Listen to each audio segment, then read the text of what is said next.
Hello friends, welcome to previous notes once again.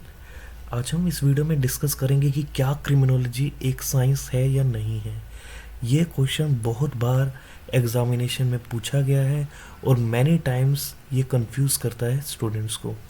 तो इस video को देखने के बाद आपका कंफ्यूजन बिल्कुल दूर हो जाएगा and you will be able to answer is criminology a science और नॉट। अगर आप हमारे चैनल पर नए हैं तो आपसे रिक्वेस्ट होगी कि आप हमारे चैनल को सब्सक्राइब कर लीजिए। हम इसी तरह के वीडियोस टाइम टू टाइम लेकर आते रहते हैं और ज़्यादा से ज़्यादा शेयर कीजिए अपने फ्रेंड्स के साथ। सो देखिए, इस क्रिमिनोलॉजी साइंस को डिस्कस करने से पहले आपको क्रिमिनोलॉजी के बारे में पता होना चाहिए। हम बिल्कुल ब्रीफ में और फटाफट से डिस्कस करेंगे। क्रिमिनोलॉजी क्या है कि बेसिकली क्या है, एक क्राइम की स्टडी है इन अ लेमन टर्म। अगर मैं आपको कहूँ, अगर आप अपने आंसर को बहुत अच्छा दिखाना चाहते हैं तो वेरियस डेफिनेशंस आप कोट कर सकते हैं जो कि दी है। पहले तो आप जनरली बताएंगे इट इज़ ए साइंस और स्टडी ऑफ क्राइम। फिर आप कहोगे कि it is not merely A science of study of crime, बल्कि क्रिमिनल को भी स्टडी करता है, विक्टिम की भी करता है, इनडायरेक्टली डील करता है, उन्हें कोजेशन पर भी डिस्कस करता है। ये सब आप पहले लिखेंगे इनके बारे में। देन हम लिख सकते हैं कि वेरियस क्रिमिनोलॉजिस्ट ने क्या डेफिनेशन दी है क्रिमिनोलॉजी की। जैसे डोनाल्ड टफ ने क्या डेफिनेशन दी है, वेबस्टर ने क्या दी है, सदरलैंड ने क्या दी है।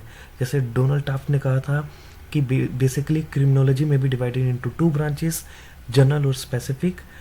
इन अ जनरल सेंस उन्होंने कहा था it is a study of crime and criminal, और इन ए स्पेसिफिक सेंस उन्होंने कहा था it is a study of criminal behaviour.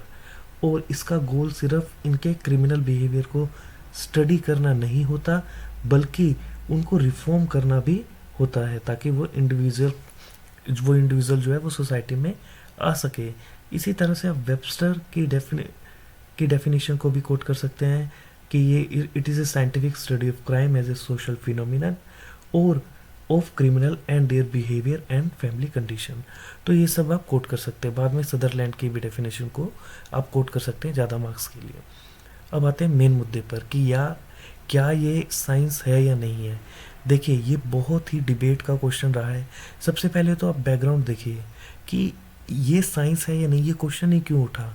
ये क्वेश्चन इसलिए उठा क्योंकि जब क्रिमिनोलॉजी को स्टडी किया जा रहा था 18th सेंचुरी में, 19th सेंचुरी में, तब काफ़ी सारी ब्रांचेस निकल कर आई थी साइंस की, और ये डिबेट होती थी कि इस ब्रांच को भी हम साइंस डिक्लेयर कर दें, ताकि वैल्यू एडिशन होता था। लेकिन क्रिमिनोलॉजी एक साइंस है या नहीं है? देखिए, आप बाकी साइंस को देखिए। जैसे मैं कहता हूँ कि H2+O2 is equal to H2O, यानी कि हाइड्रोजन और ऑक्सीजन का कम्बिनेशन वाटर बनेगा ही बनेगा, ये श्योर है, ये स्टेबल है। और इसी तरह से मैं कुछ भी कहूँ 2+2 इज इक्वल टू 4, ये कंफर्म है। क्या ये क्रिमिनोलॉजी की साइंस की सेंस में फिट बैठता है या नहीं है? The answer will be no. जो मेन दो फैक्टर हैं, जो हमारे क्रिमिनोलॉजिस्ट थे जिन्होंने नकारा कि ये साइंस नहीं है, उन्होंने इस रीज़न पर ही नकारा। उन्होंने कहा कि क्या स्टेबिलिटी है इसमें? नहीं है। क्या होमोजेनिटी है इसमें? नहीं है। तो इन दो फैक्टर्स को लेकर उन्होंने कहा कि ना तो इसमें स्टेबिलिटी है। स्टेबिलिटी और होमोजेनिटी का क्या मतलब है?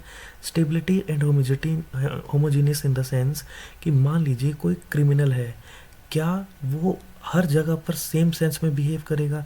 हो सकता है ऑस्ट्रेलिया में वो क्राइम ही ना हो, लेकिन इंडिया में वो पर्टिकुलर चीज़ क्राइम हो। और क्या उसकी पनिशमेंट सेम होगी? नहीं होगी। ये वेरी करती है डिफरेंट लोकेशन के ऊपर। तो इसकी एक यूनिवर्सल एप्लीकेशन नहीं है, यूनिवर्सल एप्लीकेबिलिटी भी नहीं है इसकी, ना ही कोई स्टेबिलिटी है। कोई लॉ होता है फिजिक्स का, दैट इज़ यूनिवर्सल एक्सेप्टेबल, यानी कि वो हर जगह पर हर कंडीशन पर सेम बिहेव करेगा। वाटर का बॉइलिंग पॉइंट जो है वो हर जगह पर सेम ही रहेगा।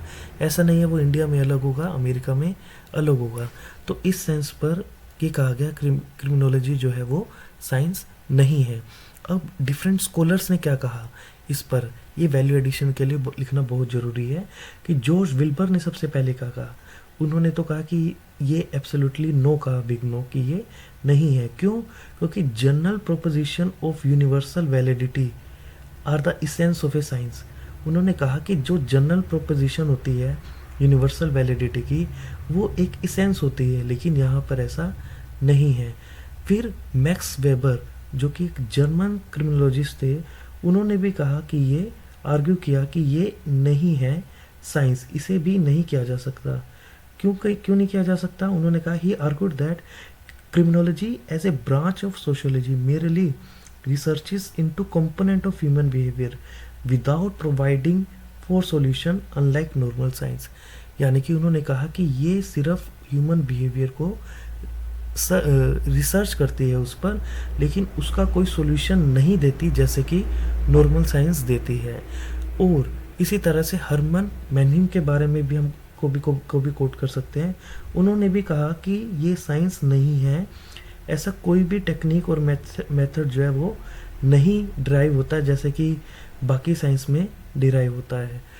लेकिन जो सदरलैंड का व्यू था, उन्होंने कहा था कि at present it is not a science, but उन्होंने कहा था but has a hope of become a science. वो होप उन्होंने क्यों जताई? क्योंकि उन्हें लग रहा था कि कोई ना कोई टाइम तो ऐसा होगा जब इसकी यूनिवर्सल एप्लीकेशन होगी, यूनिवर्सल स्टेबिलिटी होगी और हर जगह।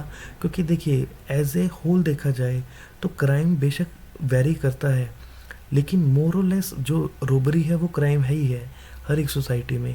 तो धीरे धीरे करके शायद इसकी यूनिवर्सल एप्लीकेबिलिटी और एक्सेप्टेबिलिटी हो सकती है।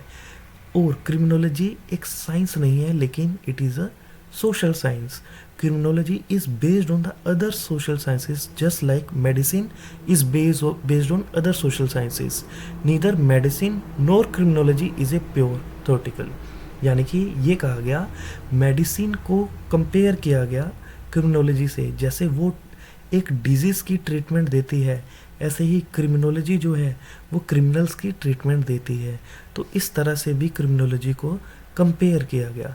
एज ए होल आपको समझ आया होगा, criminology is not a science, it is a social science. और डिफरेंट स्कॉलर्स ने जो जो कहा वो हम कोट करेंगे, ठीक है। और अगर ये ज़्यादा मार्क्स में क्वेश्चन आता है तो आप इम्पोर्टेंस नेचर स्कोप भी लिख सकते हैं, जो कि हम आगे आने वाली वीडियो में डिस्कस करेंगे। कैसा लगा आपको वीडियो आप कमेंट सेक्शन में बता सकते हैं। और हमारे चैनल को सब्सक्राइब करना मत भूलिएगा। हम कोशिश कर रहे हैं कि नॉट ओनली ऑन लॉ बल्कि और भी सब्जेक्ट यहाँ पर कवर किए जाएं। Thanks for watching this video and bye bye for now.